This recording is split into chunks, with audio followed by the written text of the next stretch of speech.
Apoyar la casa.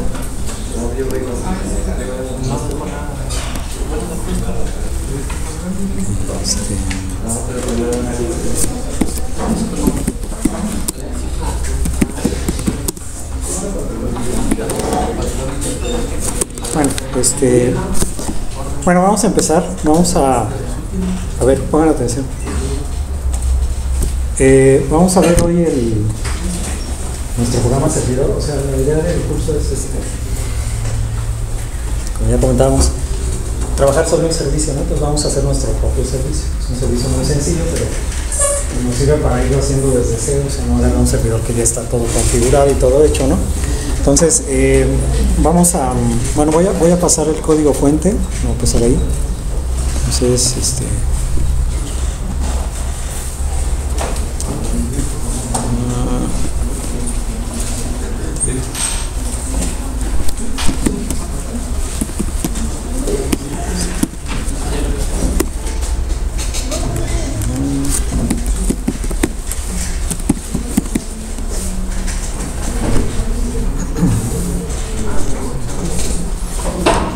ok,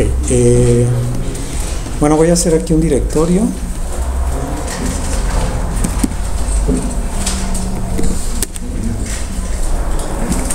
Bueno, vamos a poner allí el código fuente.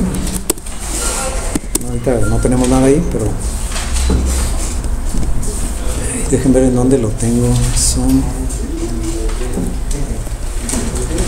pero no lo tengo aquí. Dropbox.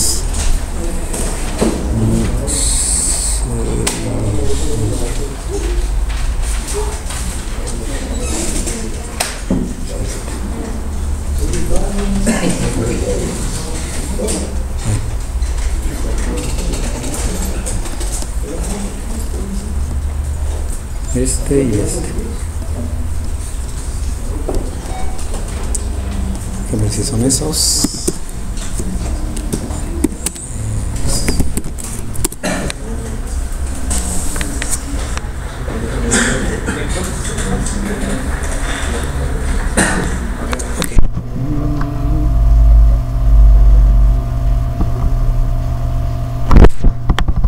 Entonces, sí es este.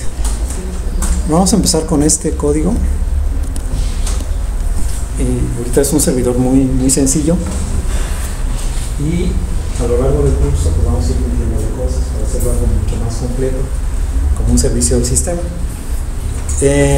La mayoría de las aplicaciones actualmente pues siguen la arquitectura cliente-servidor, ¿no? En esta arquitectura cliente-servidor, lo que tenemos funcional es un programa que es el server, ¿no? Hay otro programa que se llama el cliente, ¿vale? Entonces en esta arquitectura el servidor está escuchando, está esperando una petición, el cliente envía una petición, puede ser de distinto tipo, y el servidor le regresa una respuesta. Esa es la arquitectura más común del servicio, ¿no? En Internet, la arquitectura cliente-servidor. Y la mayoría de las aplicaciones están así, ¿no? Bueno, casi todas las aplicaciones que hay, o sea, por ejemplo, si piensan en web, pues es esta arquitectura, ¿no? Acá tenemos un servidor web, por ejemplo, Apache o AWS, y del otro lado el cliente es un navegador web, puede ser Mozilla, que pide páginas web, ¿no? Solicita un protocolo que se llama HTTP, solicita una página web y ya se le contesta en HTTP con ese protocolo que da una página. Si es un servidor de correo, pues, tenemos un cliente de correo, que sea, y acá el servidor de correo le pide un correo en particular, o enviar un correo, o recoger el correo. O si es un servidor de base de datos, pues aquí hay un cliente, ¿no? Que te hace un query con SQL, y le pide información, etc. O sea, hay muchas aplicaciones que siguen esta arquitectura, ¿no? La arquitectura cliente-servidor. Por cierto, ¿cuál otra arquitectura? O sea, si no, casi todo es cliente-servidor, pero si no es cliente-servidor, ¿cuál otra arquitectura conocen de aplicaciones en Internet? que no sea cliente-servidor. Punto a punto, ¿no? Peer-to-peer.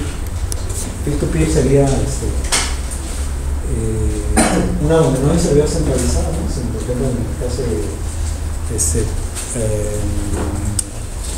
por ejemplo, torrents, ¿no? Para compartir archivos, pues no hay propiamente un servidor centralizado, ¿no? Se le pide a los pares, ¿no? Pedazos de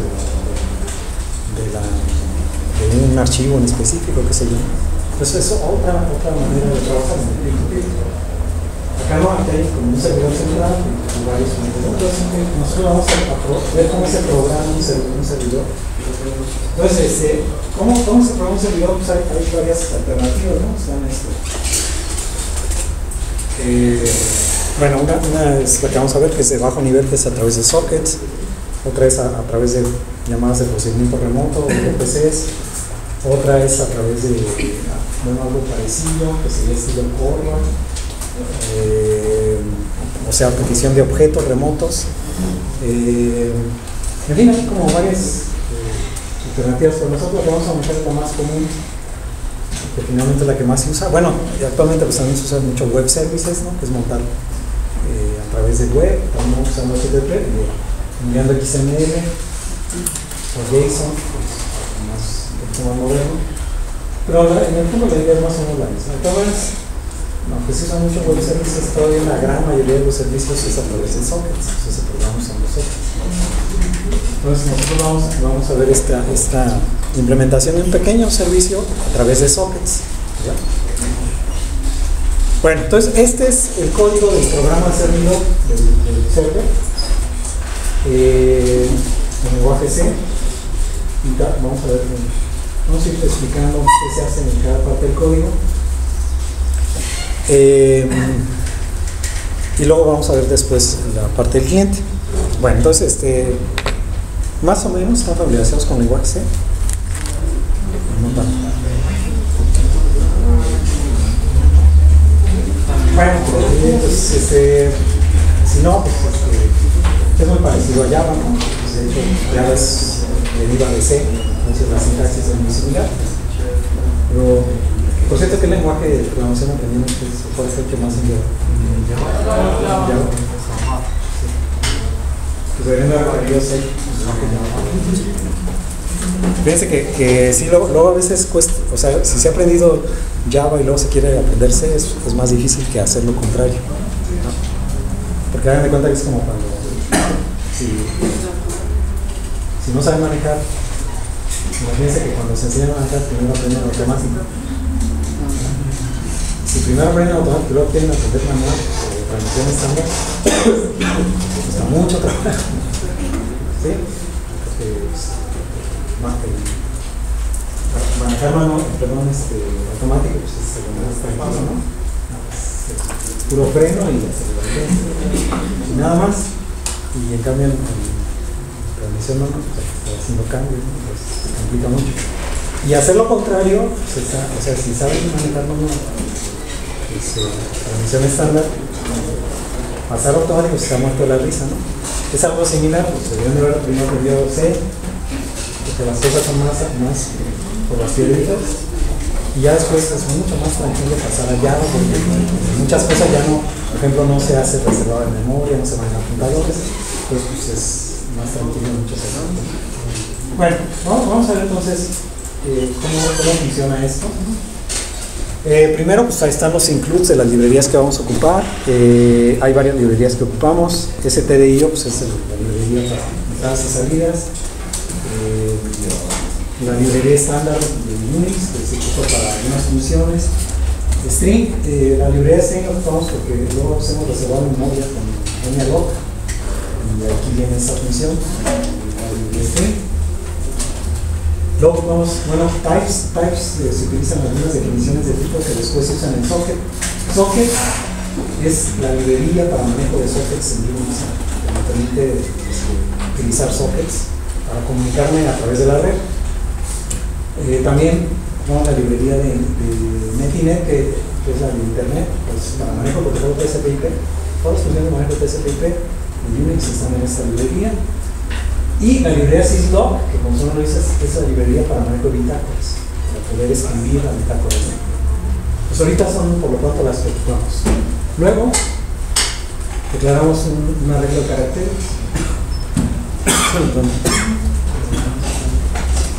Una cadena que lleve este nombre. Es el identificador del proceso, donde le vamos a poner ITM server. O sea, falta de un nombre que le vamos a dar servidor ITM. Y la versión 1.0. Esta cadena se va a escribir en la bitácora. Como en la bitácora se mezclan mensajes de varios procesos, para distinguir cuáles mensajes vienen de nuestro servicio, le vamos a tener que poner este identificador. ¿Sí? Entonces este va a aparecer en la bitácora. Ponemos un mensaje de error o cualquier mensaje, va a ir precedido por esta cadena para indicar que ese mensaje vino de este servidor, ¿no? Luego, pues viene la función main. Pues, es un programa donde todo está en main. Eso no es muy buena práctica, pero ahorita es un programa muy sencillo, entonces todo lo metemos en main. Y recibimos dos argumentos de main. Acuérdense que los ejecutables pueden recibir parámetros, ¿no? Pues cuando corremos un ejecutable se le pueden pasar parámetros. ¿Y cómo se ven desde la función esos parámetros? Pues a través de estos dos parámetros de la función main. El primer parámetro, o sea, ¿qué quiere decir? Que cuando yo compile, si yo tengo un programa, si esta parte no es buena, si yo tengo un programa que tiene estos dos parámetros, int, argc y char counter,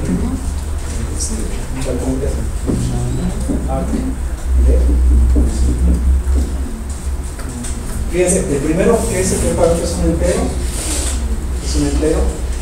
se llama argc, y el siguiente es un arreglo de strings, un char pointer es un string. Entonces argv es un arreglo de cadenas a su vez. ¿Para qué se utilizan eso? Bueno, supongamos que mi programa, este es mi programa que se llama programa.c. Entonces, y en este programa viene esto, ¿no? Cuando lo compilo me genera un ejecutable que se llama, no sé, programa, ¿no? Este ejecutable lo corro. Entonces cuando lo corro le puedo pasar parámetros. O sea, puedo pasar aquí parámetros argumentos, ¿no? Lo paso del parámetro 1.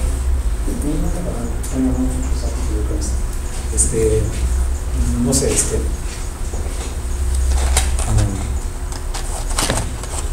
por ejemplo, le paso programa y le paso un parámetro, digamos, parámetro y otro programa, otro parámetro 2. Puede ser cualquier cosa, ¿no? Entonces cuando le paso al ejecutable los parámetros, ¿cómo los veo desde la función? Bueno, este primer argc lo que me indica es cuántos parámetros recibió. O sea, a la hora de ejecutar cuántos realmente parámetros le pasé. ¿Sí? Quiere decir que si aquí le paso esto, argc, ¿qué valor tendría? Bueno, realmente cuenta incluyendo el nombre del programa, como si fuera otro parámetro más. Entonces este sería realmente 1, 2, 3. Entonces argc va a ser 3. ¿Sí? Me va a indicar que recibió 3 parámetros, no incluyendo el nombre del programa. Y en esa variable entonces me va a indicar cuántos parámetros recibió cuando lo mandé llamar. Y en este arreglo de strings me va a devolver en cada elemento del arreglo el correspondiente string. O sea, es decir, en argv0 viene la cadena, la primera cadena sería la cadena programa. ¿Sí? En argv1 viene como string parum. ¿Sí? En argv2 viene parámetros como string. ¿Sí? Así es como se utilizan estos dos. Quiere decir que bueno, siempre se reciben los parámetros como string. Ya si por ejemplo me pasan un número, pues ya lo tengo yo que convertir a número o hacer las conversiones necesarias para utilizar. ¿Ok? ¿Sí?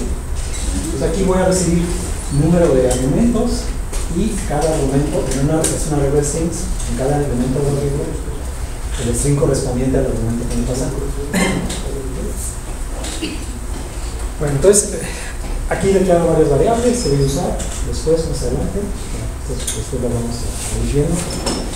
Entonces lo primero que hago es checar si ya sé si el parámetro que me pasaron es menor que 2. ¿Sí? Bueno, si es menor que 2, quiere decir que es lo que esperaba yo, el nombre del programa y un parámetro adicional. Si AXE es 1, es que nada más me corrieron con el puro nombre del programa, que nada más recibí el puro nombre del programa. Quiere decir que no recibí parámetros. Si este es el caso, entonces mando un fprintf a la salida de errores y digo, el uso es este, aquí va un string y el puerto, ¿no? El string es sustituido por ABC, puede ser ABC, pues el nombre del programa. ¿Sí? Va a decir, el uso es nombre del programa y número de puerto. ¿Por qué? Porque cuando yo corro este programa quiero que me pasen como parámetro en qué puerto, este es un servidor, ¿no? Entonces, quiero que me pasen como parámetro en qué puerto va a escuchar, en qué puerto quiero que escuche este servidor. ¿Sí? Pues si no me pasan ese parámetro, pues yo lo estoy dejando aquí. Si lo estoy dejando y le estoy diciendo no, para que lo uses tienes que pasarme el puerto, ¿no? Y entonces me salgo. ¿Sí? ¿Okay? Porque no me dieron todos los parámetros. Si no es así, pues es que sí recibí al menos 2. Si ya se me pone más, pues ya no importa, ¿no? Porque más 2 y 1, lo que me importa es que me pasen un número de puerto. ¿Ok? ¿Okay? ¿Sí? ¿Sí? Bueno, entonces, si no, pues ya me sigo. O sea, pasaron el parámetro. La siguiente función es un openlog. Aquí voy a abrir una bitácora para escribir en la bitácora. Los servidores, por cierto, los servidores, acuérdense que un servidor no se ejecuta en consola, un servidor siempre está corriendo en background, o sea, es decir, no tiene una consola asociada. Por tanto, no puede mandar ningún mensaje a pantalla, que está corriendo con un proceso aparte, como demonio se le llama. En Unix a los procesos que corren, aunque no haya ningún usuario conectado. ¿Verdad? O sea, la diferencia entre un demonio y un proceso normal es que, por ejemplo, se conecta un usuario y corre un programa y termina y me regresa un resultado. ¿Sí? Pero hay un usuario conectado que lo está corriendo. Un demonio, pues no hay ningún usuario conectado, él corre por sí mismo, porque no hay ningún usuario. ¿Sí? Entonces, a ese nivel se llama demonios. Entonces, un demonio, como no tiene una consola asociada a cuando escriba mensajes, solamente puede escribirlos a alguna bitácora. Es la única forma, digamos, de comunicarse al exterior con un demonio, ¿no? A través de la bitácora. Entonces, tenemos que abrir una bitácora. Esto ya no me voy a meter más porque hay una unidad posterior cuando vamos a hablar de bitácoras. Entonces ahí vamos a explicar qué hace el openlog, qué parámetro recibe y dónde lo manda y todo eso. Ahorita no, ya no sé cómo pues, abrimos el bitácora, ¿no? Para escribir mensajes. Luego, y aquí viene lo interesante, los sockets. Entonces vamos a empezar a usar sockets. Ahora, ¿qué cosa es un socket? Un socket es una estructura de datos que me sirve para enviar y recibir datos a través de la red, ¿no? A través de la red de TCP/IP. Desde el punto de vista de programación, el socket se maneja como si fuera un archivo. Es muy similar a un archivo. O sea, acuérdense de la filosofía de Unix, todo es archivo, ¿no? Es la filosofía. Todo objeto es archivo para ellos. Entonces, en particular, los sockets son como un archivo. ¿Y cómo se usa un archivo? Pues primero lo abro, ¿no? Y en algún modo, lectura, escritura, lo abro, escribo o leo de él y lo cierro, ¿no? Entonces, el socket es igual. Abro el socket, envío, o sea, escribo o leo de él. La única diferencia es que con el archivo, cuando leo y escribo, estoy escribiendo de un archivo en el disco duro, en algún dispositivo, etc. Aquí la única diferencia es que cuando leo y escribo, estoy escribiendo a la red o leyendo de la red. Pero desde el punto de vista de programación es como si manejara un archivo. Y en los archivos, cuando se hace un open, se regresa un descriptor de archivo, ¿no? Y es con el que yo lo manejo. Acá en lugar de manejar un descriptor de archivo, voy a manejar un descriptor del socket, que es un número que se le asocia al socket. Entonces, primero creamos un socket con la llamada de la función socket. También la diferencia entre un archivo y un socket es que obviamente un archivo, pues, ¿qué necesito especificar para un archivo? Pues nada más el nombre y la ruta, ¿no? El archivo con la ruta completa y ya lo abro. En un socket no hay más información que le tengo que asociar. En qué interfaz quiero que se abra, cuál va a ser el puerto, entonces lleva más información antes de abrir. Por tanto, bueno, aquí tenemos una llamada socket. Entonces, esto lo que hace es reservar un nuevo socket. ¿Qué significa reservar un socket? Va a reservarme una estructura de datos donde está la información del socket. Me va a reservar la memoria para eso y la va a inicializar. Y me regresa el descriptor del socket. Entonces, esta llamada socket me crea el socket y me regresa el descriptor del socket, que voy a usar posteriormente para abrir y para mandar y recibir cosas, etc. ¿Qué parámetro recibe?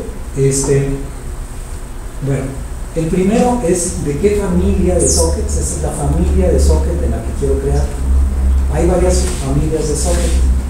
¿Qué son las familias de socket? Bueno, una familia de socket corresponde a un protocolo de red.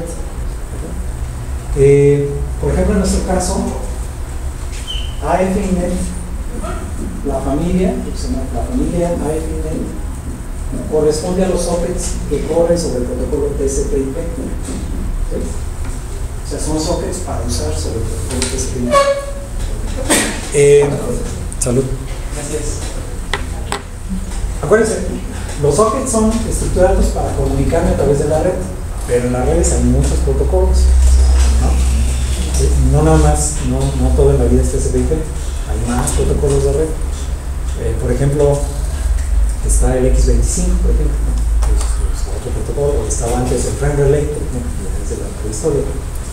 Ahora en algunos lugares se sigue usando, pero hay muchos, está el APM, o sea, hay muchos protocolos de red. Entonces, en el socket, al decirle a la familia, le estoy diciendo ese socket para qué protocolo va a ser. El AFINET es protocolo TCP/IP. Hay otro, por ejemplo, de otra familia que se llama los AF-UNIX.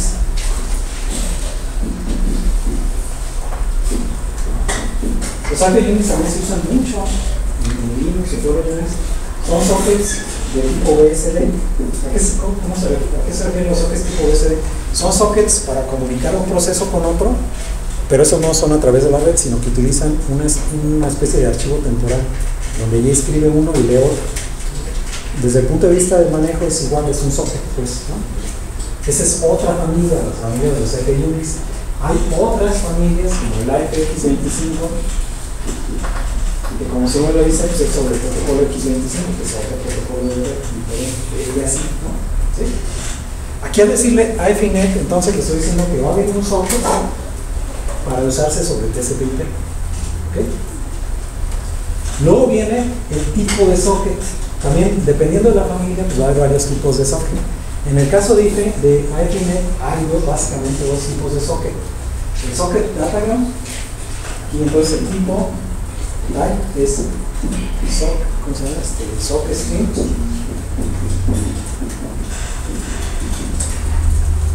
El socket datagram.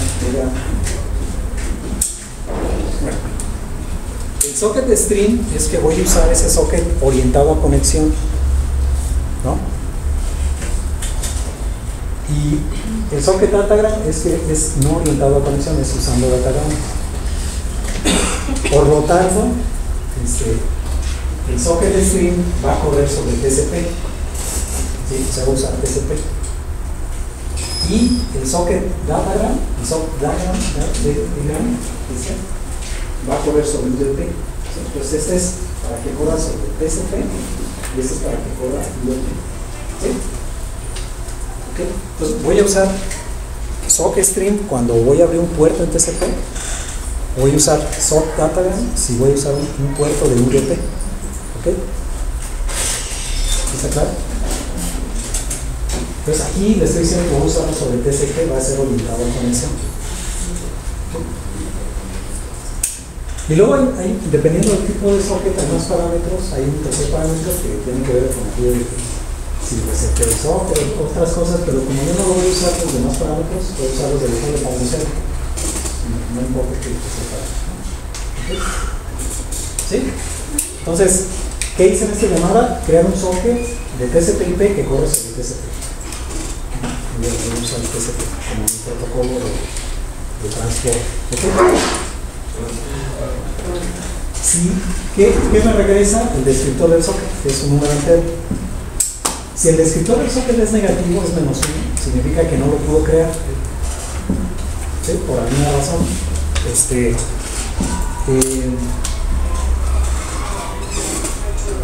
Puede ser que ya no hay espacio para más sockets, por ejemplo, o sea, se me agotó la memoria para sockets, para abrir sockets. Puede ser que no tenga los permisos necesarios para abrir un socket, o sea, va a haber varias razones, ¿no? Pues, si me regresa negativo, pues hubo un error, no pude abrir socket. Entonces, fíjense, lo que hago es mandar un mensaje a bitácora de un mensaje de error diciendo error abriendo el socket, ¿no? O sea, se pudo abrir el socket y me sale.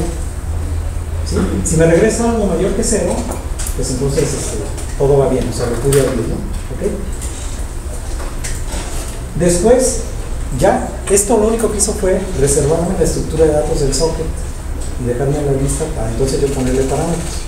¿Qué parámetros? Pues cosas como en qué puerto voy a escuchar, ¿no? En qué, además, fíjense, cuando se abre un socket, en una máquina, puedo tener varias interfaces, ¿no? O sea, puedo tener varias tarjetas de red, entonces el socket puede escuchar en una interfaz específica, en un puerto específico. Necesito indicarle esos datos, ¿no? Entonces, lo que sigue es precisamente inicializar la estructura socket con los campos, ¿no?, que requiere. Para esto, utilizo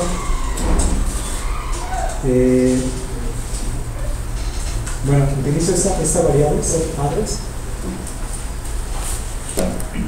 que es donde voy a guardar. Esta es una estructura donde se almacena esa información.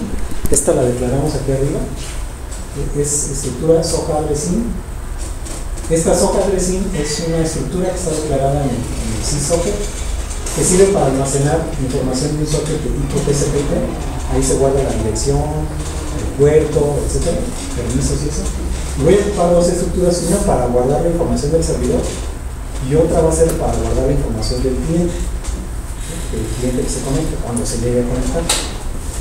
Entonces, ahí en esa estructura, primero, ¿qué hacemos con esa estructura? Primero la inicializamos en ceros. Esta b0 es una función para llenar un bloque de memoria en ceros. Es como inicializarla en ceros. Entonces le paso la dirección de la estructura que quiero inicializar en ceros y de qué tamaño es. Y simplemente eso la llena en ceros. Siempre es buena práctica de programación. Antes de usar cualquier variable, inicializarla, ¿no? Ponerle por lo menos ceros, ¿verdad? Para que no nos vaya después a meter basura. Después, si se acuerdan, cuando corrí el programa, le estoy pidiendo que me pase como parámetro el número de puerto. Entonces el servidor lo voy a correr server y le voy a pasar el número de puerto, por ejemplo, 666. Ese es el número de puerto. Entonces, ese lo voy a recibir, ¿se acuerdan? Como la cadena argv1. ¿Sí? ¿Se acuerdan que argv0 va a ir el nombre del programa en sí? Y argv1 va a ser el primer parámetro, o sea, el número de puerto. Entonces lo que voy a hacer es tomar ese primer parámetro, ¿sí?, el argv1, que es el número de puerto, y lo voy a convertir a entero. Pues está la función estándar de C para convertir de ASCII a entero.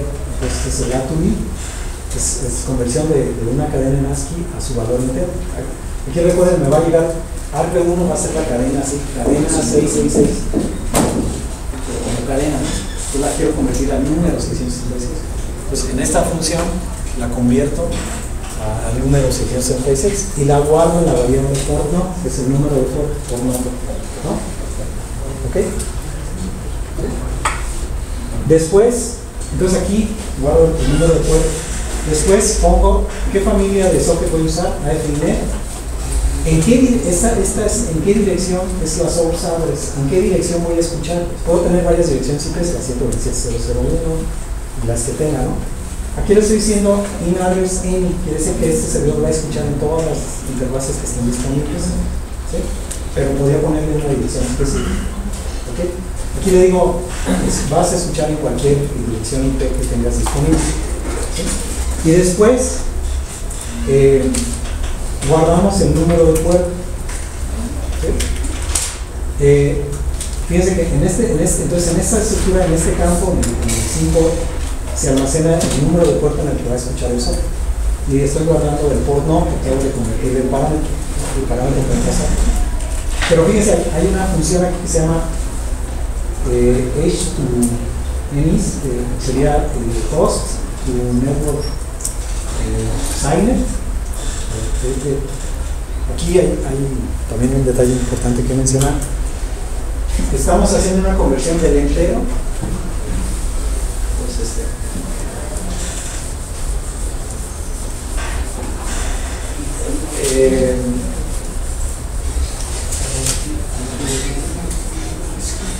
Fíjense, estamos. El port no guarda el número de puerto, ¿no? Por ejemplo, 666. Pero antes de guardarlo en la estructura, en donde va el número de puerto, le hacemos una conversión con esta función que se llama HNS. Esta es una abreviatura de host network signer.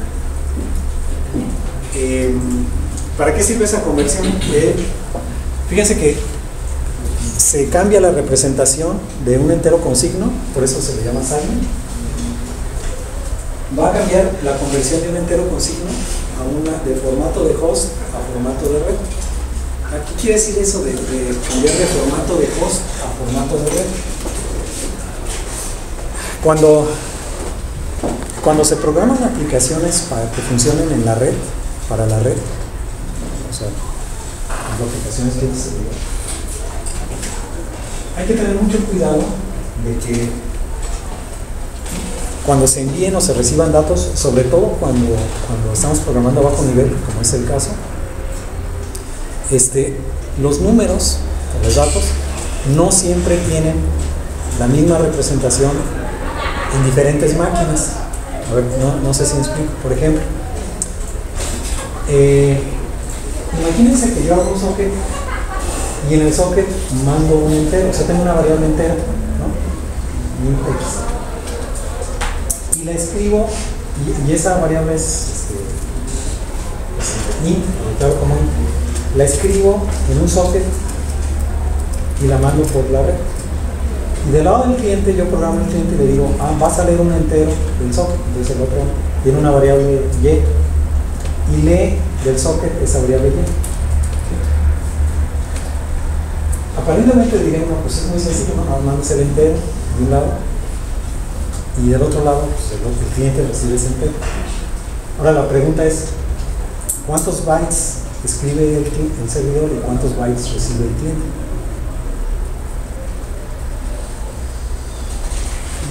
¿De qué tamaño? ¿Cuántos bytes ocupa un entero?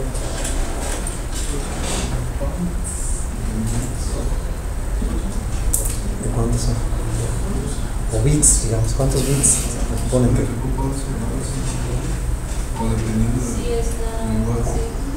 ¿Eh?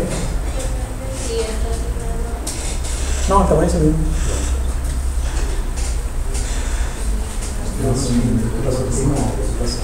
Pero ¿de cuántos bits es un entero?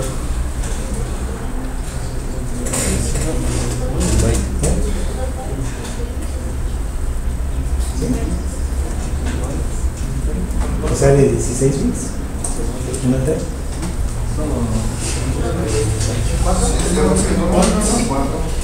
O sea, de 32 bits. ¿Sí? ¿Será? A ver.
Ay, espérame, se me olvidó ponerle el centeno.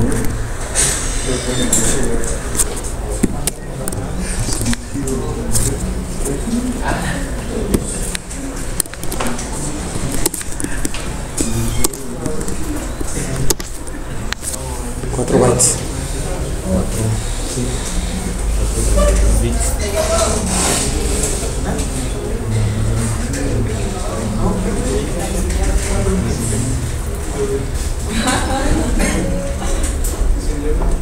A ver, ¿por qué me dio 4?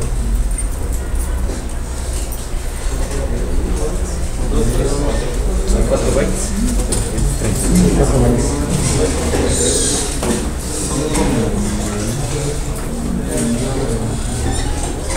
Bueno, o sea, por ejemplo, en este caso, el tamaño es de 32 en casa.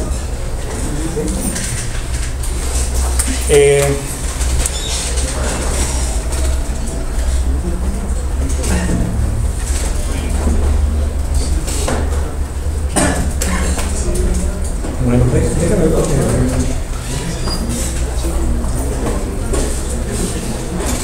Entonces, vamos a ver, por ejemplo, déjenme ver.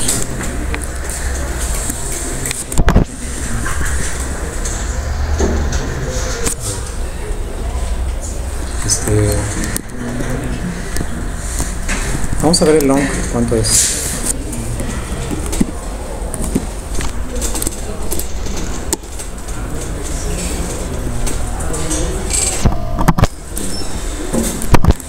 Suelto, ¿no? Serían 64 bits. Bueno, a lo que voy es que aquí no sé por qué me dio 32 bits, pero cuando la arquitectura es de 64 bits, por lo que soy una máquina virtual, pero cuando la arquitectura es de 64 bits, lo usual es que el entero sea de 8 bytes. Entonces, en el virtual 64 bits, el entero es el tamaño completo de palabras, son 64 bits. Tamaño 8. Entonces, dependiendo de dónde estén, un entero va a ser de 4 bytes o de 8. Entonces puede ocurrir que, por ejemplo, en el caso de usted, bueno, en el servidor, cuando yo le diga escribe un entero, a lo mejor ese entero es de 64 bits. Y en el cliente, cuando lea el dato, si la arquitectura es de 32 bits, nada más va a leer 32. Entonces van a leer datos diferentes dependiendo de la arquitectura. Eso por un lado. O sea, los tamaños de los valores no siempre coinciden. Depende de la arquitectura. Y peor aún, por ejemplo, si pensamos en binario, ¿no? En un byte en binario.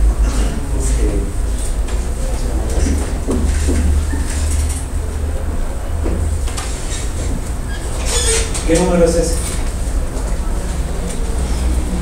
13.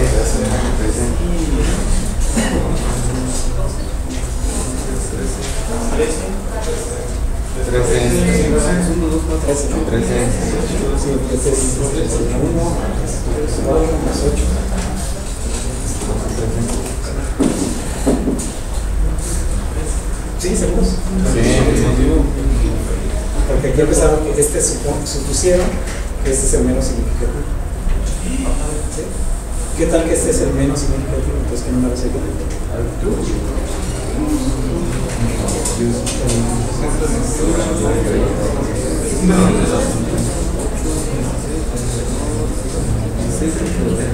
176. Sería 176.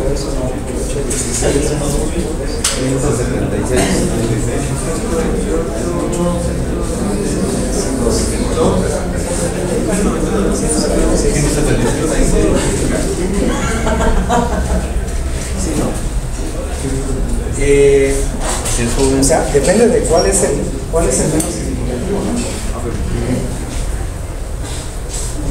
En la memoria de su computadora, ¿cómo se representa?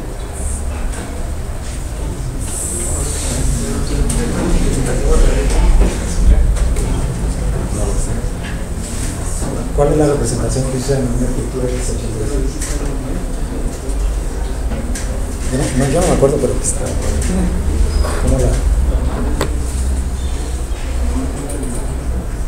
¿Cómo se representa?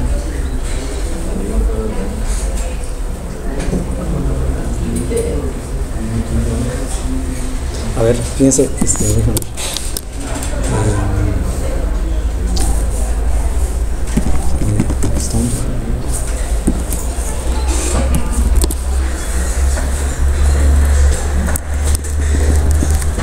¿Qué parámetro? ¿Con cuál le doy ustedes?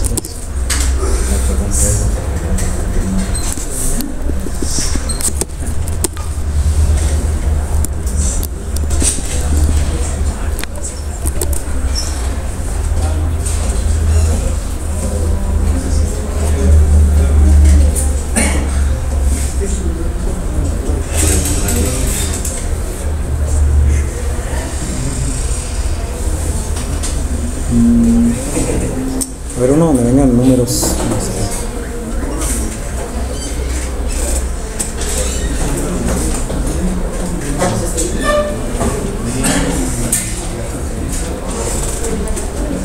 ¿Cómo lo veo?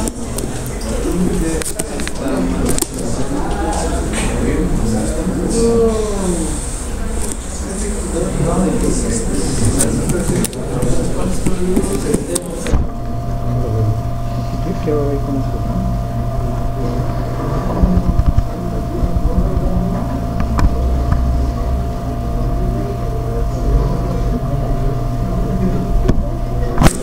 A ver, ¿sí? ¿Cómo lo representa? Fíjense, ¿cómo se le llama cuando termina el último es el menos significativo?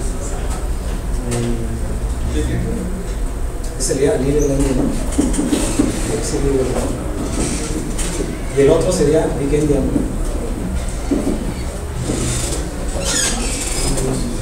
¿Sí? Entonces, en uno, el más bajo en la memoria es el menos significativo, en otro es el más significativo. Y eso depende de la arquitectura. En la arquitectura de Intel, ¿cuál es líder o big endian?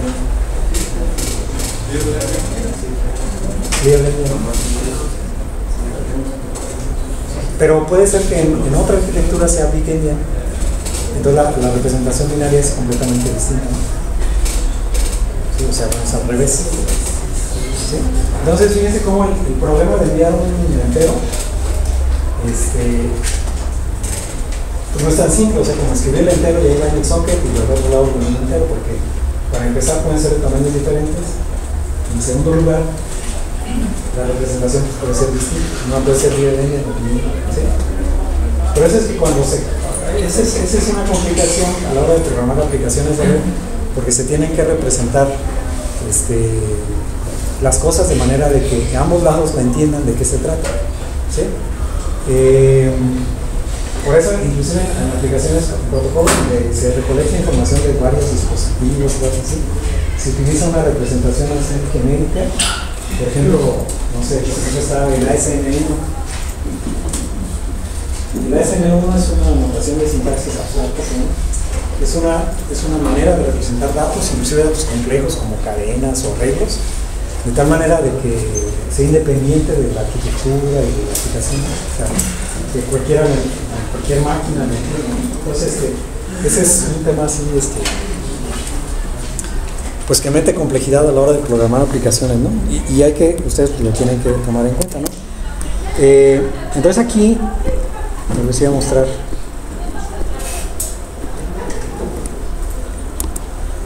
Ahí está, mira. En nuestro servidor, cuando manejemos datos de la red, por ejemplo en este caso el número de puerto, pasamos de una representación, la representación de host es el entero en la representación de la máquina, a una representación de red que es una representación genérica para enteros, con signo, ese es sign, ¿sí? Que es para la red, o sea que es independiente de la arquitectura específica, y luego se convierte y se pasa a esto. Entonces, hay toda una familia de funciones para convertir tanto de formato de host a formato de red, como de formato de red a formato de host. ¿Sí? Bueno, aunque esta librería solamente abarca los tipos básicos, como los enteros con signos en signo, ¿sí? O caracteres. Realmente si uno quisiera enviar información más compleja, tendríamos que utilizar una representación en algún otro lenguaje como SN1 o en una cosa como XML o algo así. ¿Sí? Sí, entonces eso es lo que hacemos aquí, convertimos el número de puerto de representación de voz a representación de voz y lo guardamos en este campo. ¿Sí? Hasta aquí vamos bien. Bueno, una vez que hacemos eso, entonces, vean, aquí lo que hicimos fue guardar los datos de lo que queremos, en qué número de puerto, en qué dirección va a escuchar. Entonces, ligamos esos datos con el socket que creamos anteriormente. Para eso se hace lo llamada la función bind, que se llama bind, como ligarle los parámetros, ¿no? Entonces, se le pasa a la función bind, se le pasa el socket, el descriptor del socket, y la estructura donde tenemos los datos del socket, o sea, la dirección, número de puerto, etc. Y bueno, y el tamaño de la estructura. Y entonces lo que hacemos es precisamente reservar para ese socket, reservar estas direcciones IPs con esa puerta. Si igual, si me regresa menor que 1, según menos 1, negativo, quiere decir que no pude hacer ese ligado, ese binding, porque a lo mejor el puerto ya estaba siendo utilizado, esa podría ser una causa de error. O si yo utilizo un puerto privilegiado, por ejemplo en este caso 666 es un puerto privilegiado que está abajo del 1024 y eso solamente los puede ocupar el sistema. Entonces, si no soy root, intento abrir el puerto 666, me va a decir que no puedo, no tengo permisos, o sea, o puede ser varios casos. Si no logro hacer el binding, que no pude abrir ese puerto, pues digo error en el binding, ¿ok? Me salgo. Si es así, quiere decir que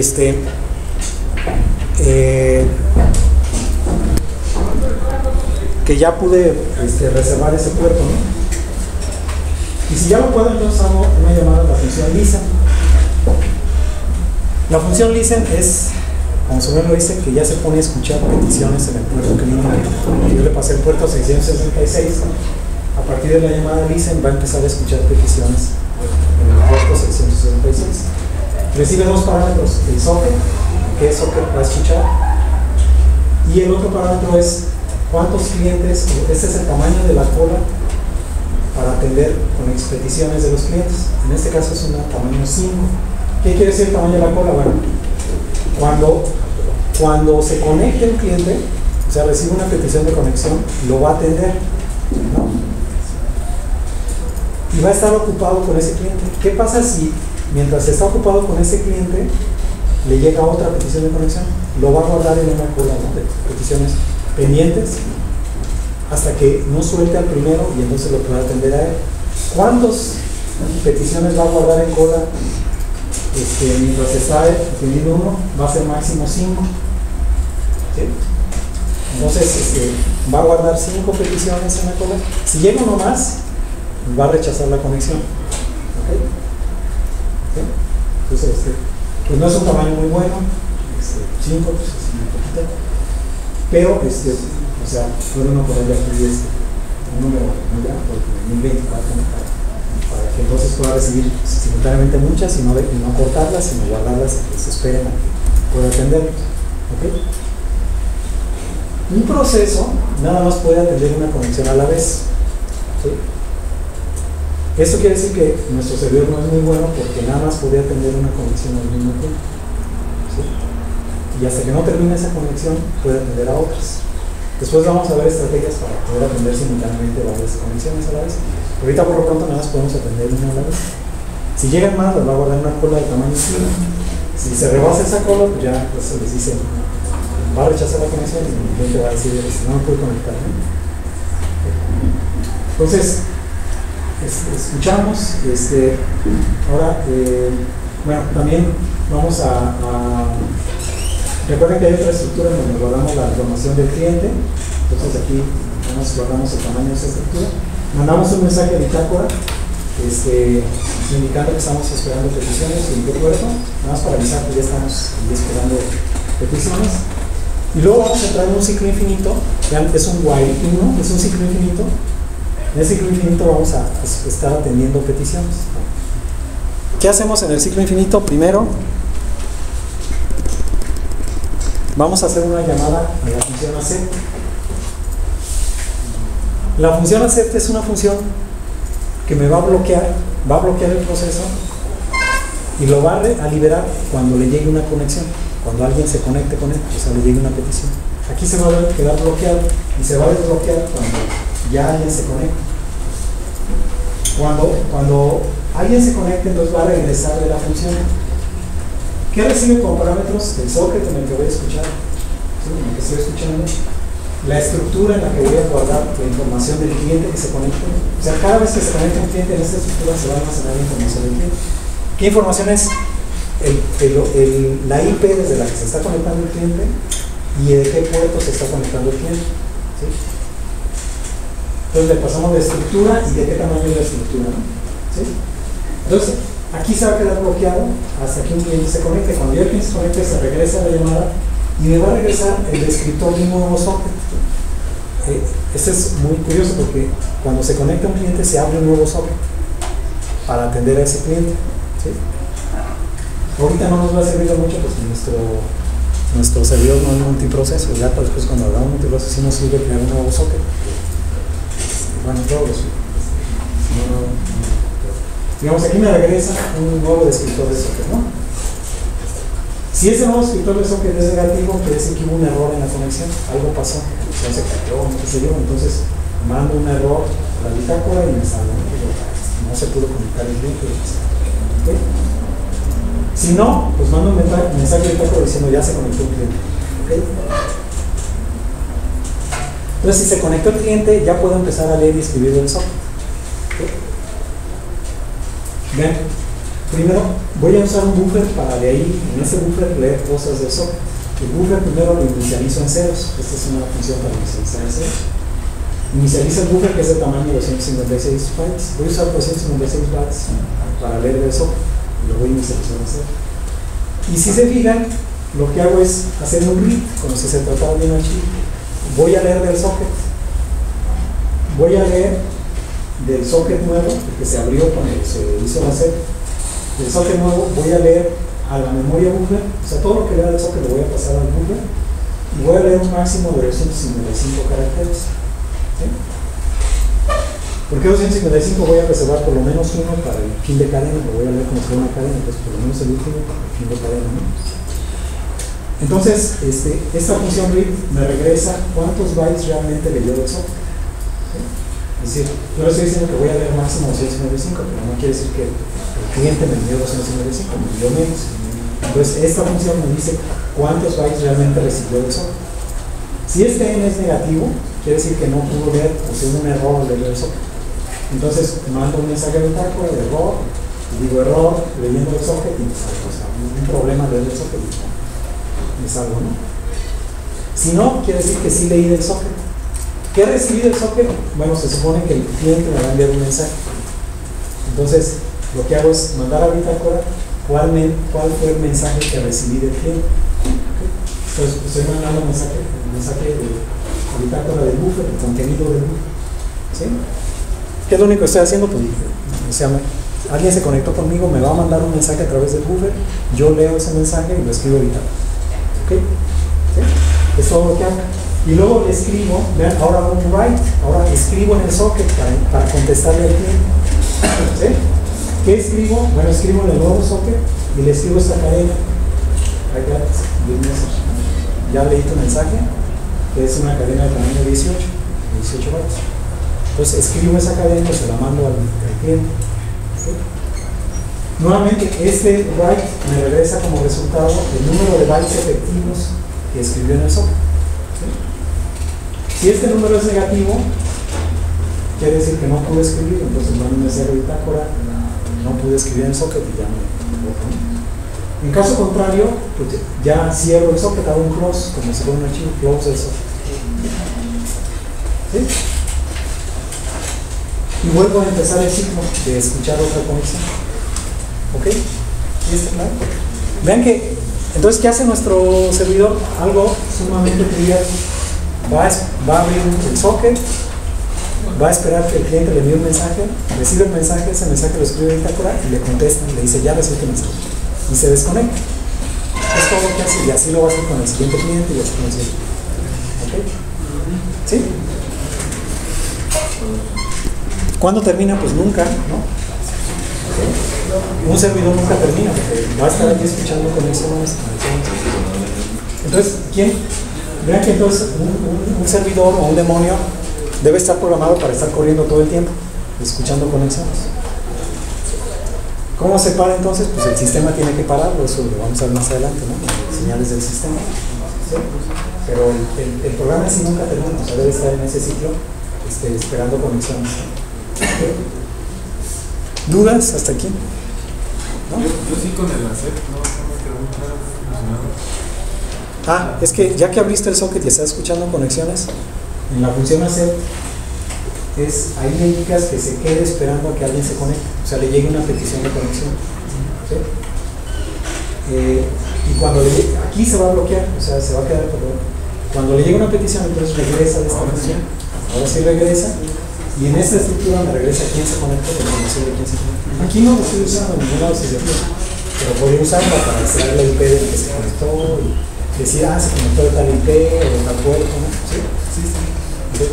Y ya entonces yo sigo con uno más. ¿Sí? Bueno, ¿sí está claro? ¿Dudas? ¿No? Ahora vamos a ver el cliente. Vamos a ver el programa cliente.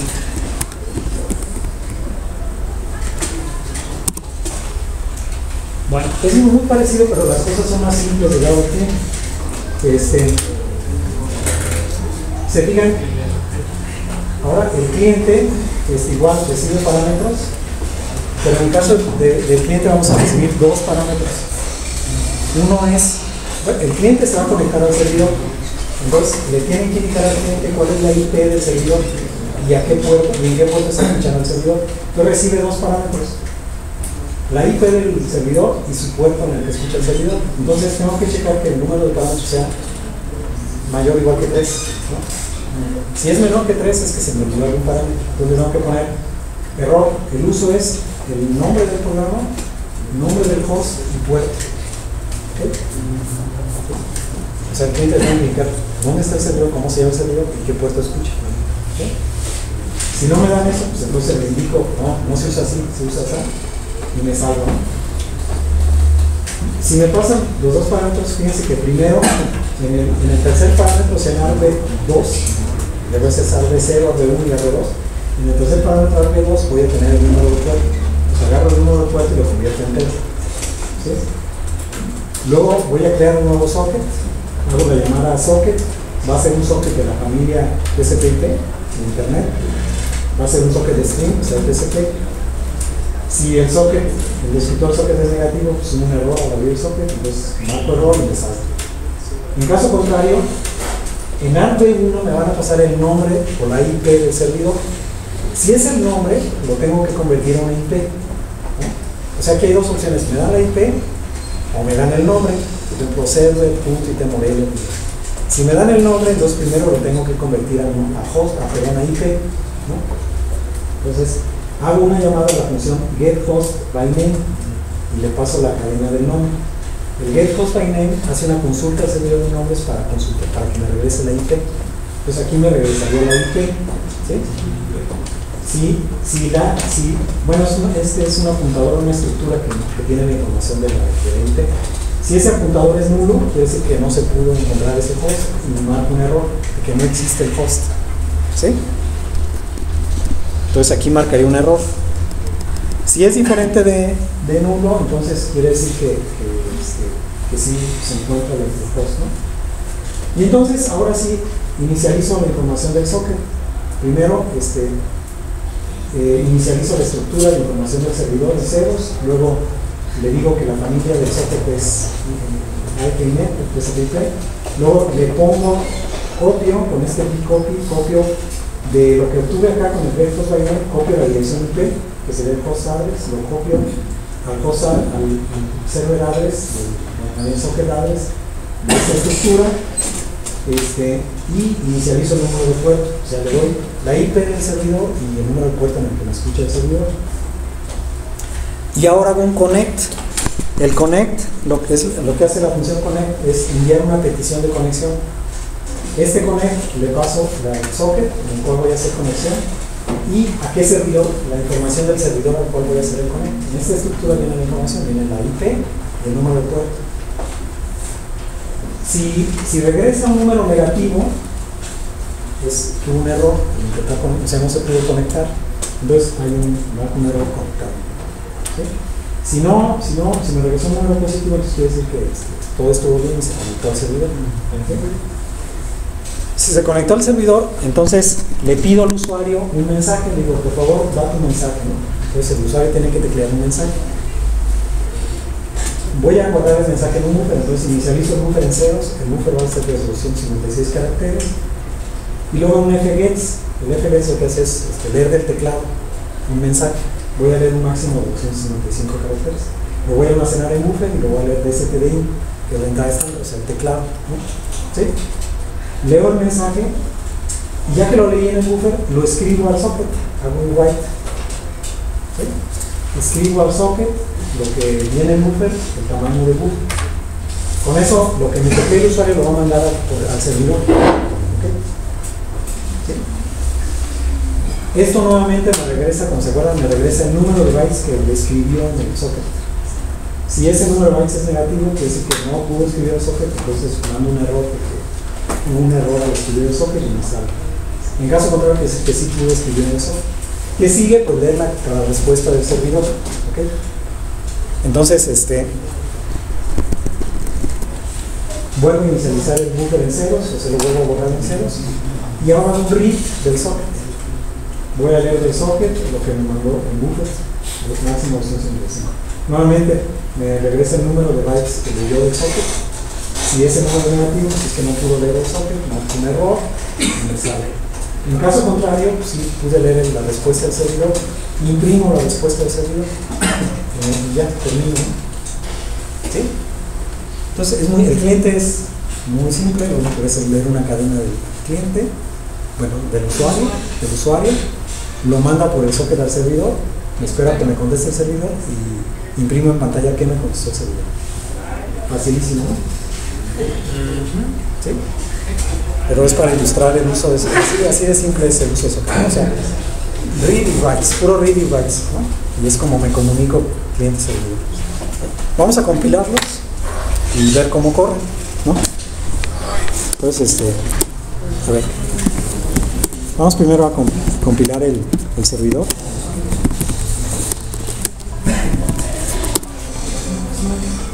Y vamos a compilar el cliente.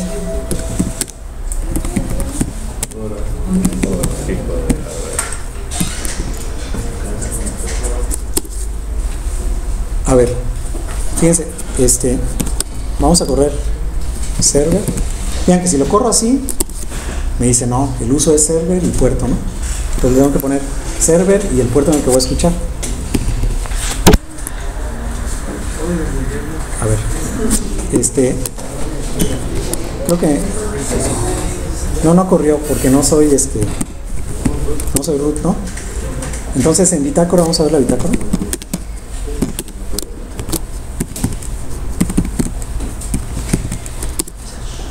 Eso.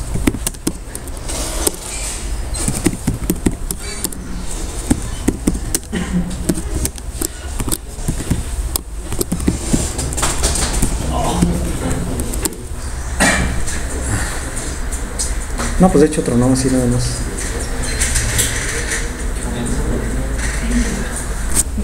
A ver, vamos a correrlo entonces como... No va a salir. A ver, ahorita vamos a probarlo con un socket, un puerto de... 6666. ¿Sí? Entonces ahí bueno, la otra idea es que no va a poder escribir a bitácora. Mejor si no cambia. Sí, lo va a correr como root, ¿ok?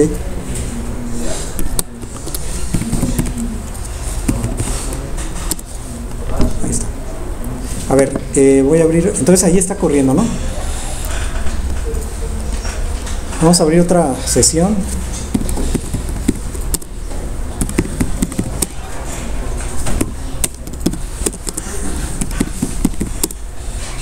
Vamos a ver la bitácora.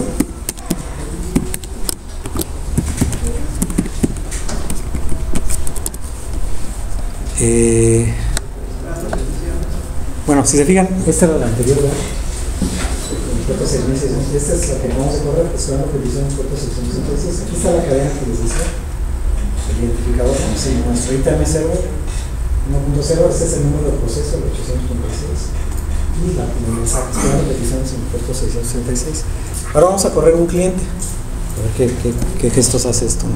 Voy a abrir otra ventana, otra sesión. Así el cliente no necesita hacer root, ¿no? Eso puede ser cualquiera.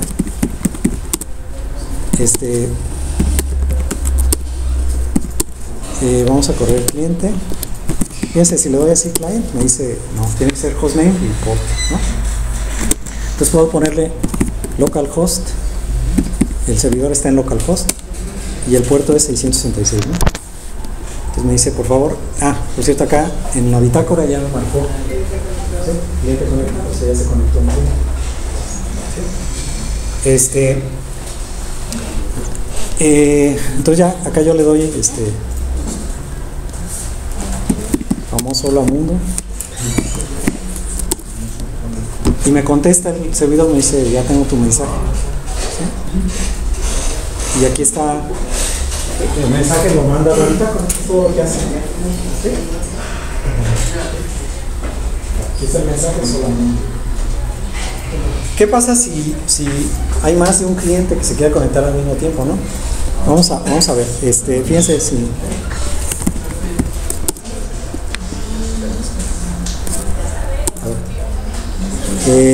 aquí está un primer cliente, ¿no? Entonces, si se fijan, aquí ya se conectó el cliente. Vamos a conectar a otro cliente. Vamos a abrir otra sesión.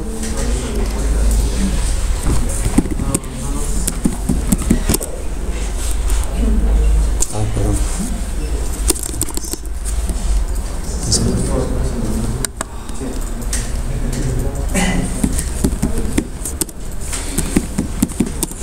A ver.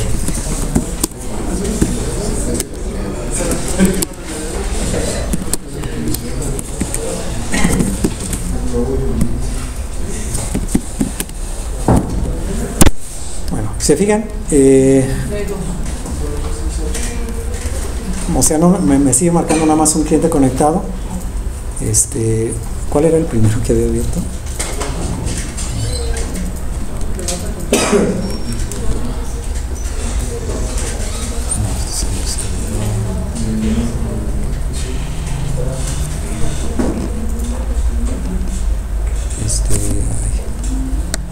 ¿Cuál fue el último con el que me conecté?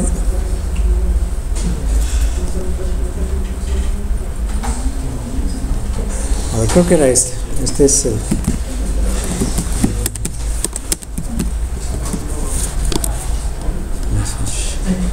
No, creo que era el otro, ¿no? No, es que quería ver cómo se bloquea. A ver, vamos a ver primero este, ¿no? Vamos a correr primero este y luego este.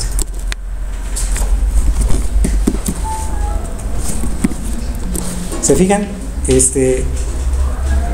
No le responde, ¿no? Porque está atendiendo al otro, ¿sí? O sea, hasta que no la atienda al otro, le va a contestar a este segundo, ¿sí? Porque este se quedó en cola, ¿sí?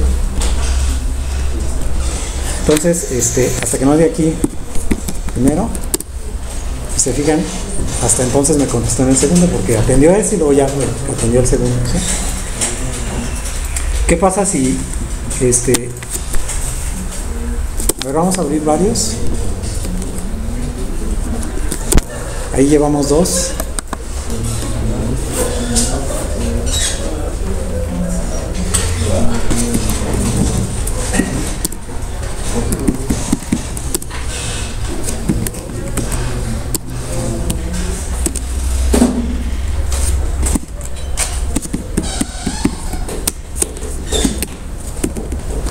Ahí serían tres.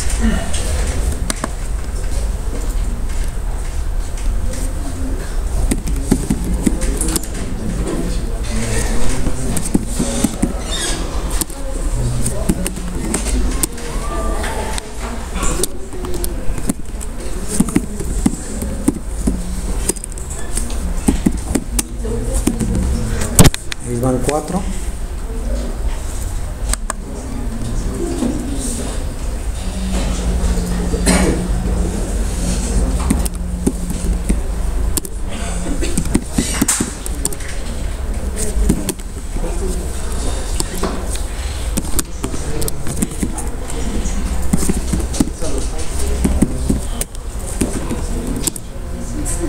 Ahí serían 5, ¿no?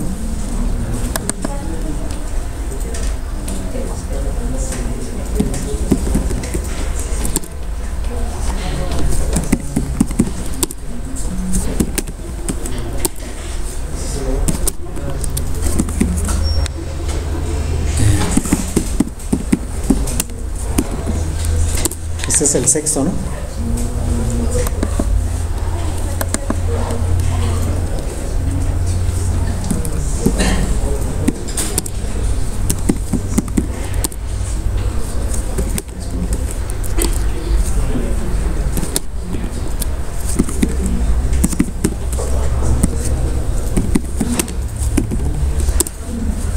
Sería sexto, a ver.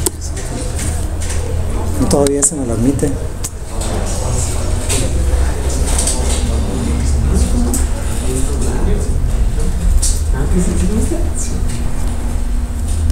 A ver, déjenme. ¿Qué hacen este, no?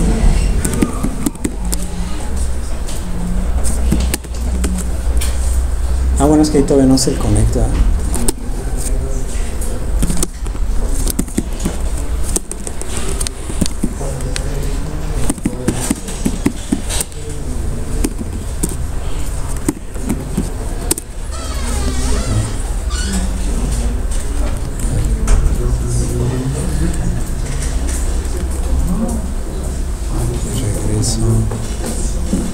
Es que me tendría que tronar en alguno, ¿no?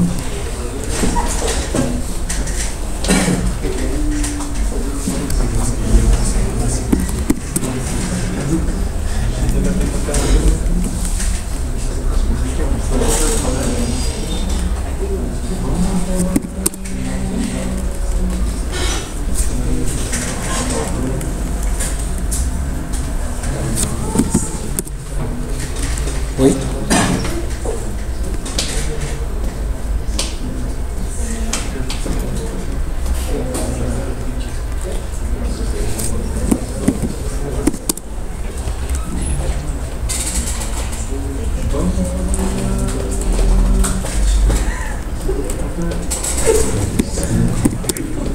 Todos están trabados, ¿no?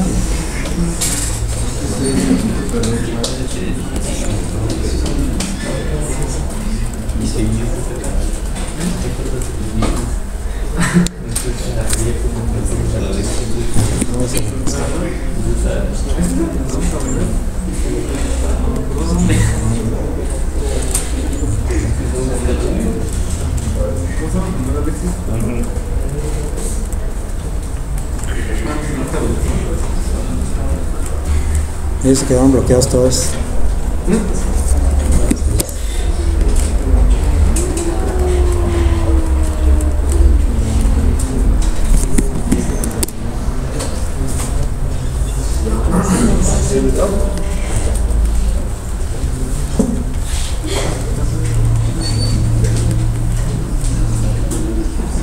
A ver, el 6 sí lo... ¿no?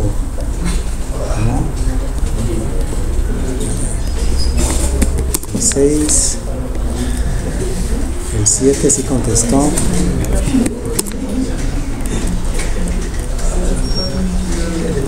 El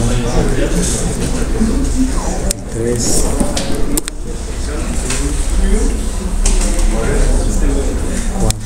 No, se agarró más de 5,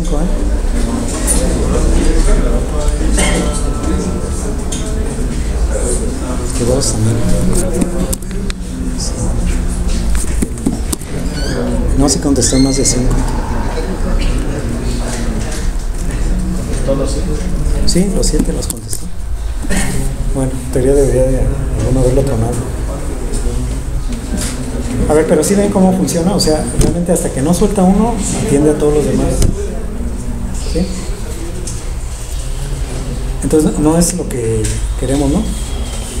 Y la otra es que fíjense cómo cuando lo corro, pues me deja bloqueada como se queda en un ciclo infinito, ya me queda bloqueada la consola. Entonces no quiero que haga eso, quiero que corra independientemente de la consola, sino que corra aparte. O sea, bueno, le faltan muchas cosas para que sea un servidor decente, ¿no? Pues vamos a ir añadiéndole detalles, ¿no? Para que funcione pues de manera adecuada, como un servicio. El sistema es un servicio muy bobo, pero o sea, ahorita no nos interesa un servicio complicado, sino más bien ilustrar cómo funcionan los servicios en línea, o sea, qué tipo de cosas tienen que hacer para que funcionen como servicios del sistema. Bueno, ¿dudas hasta aquí? ¿Todo bien? Bueno, entonces continuamos la siguiente clase.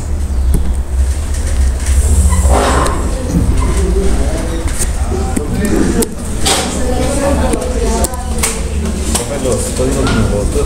Sí. No va a pasar.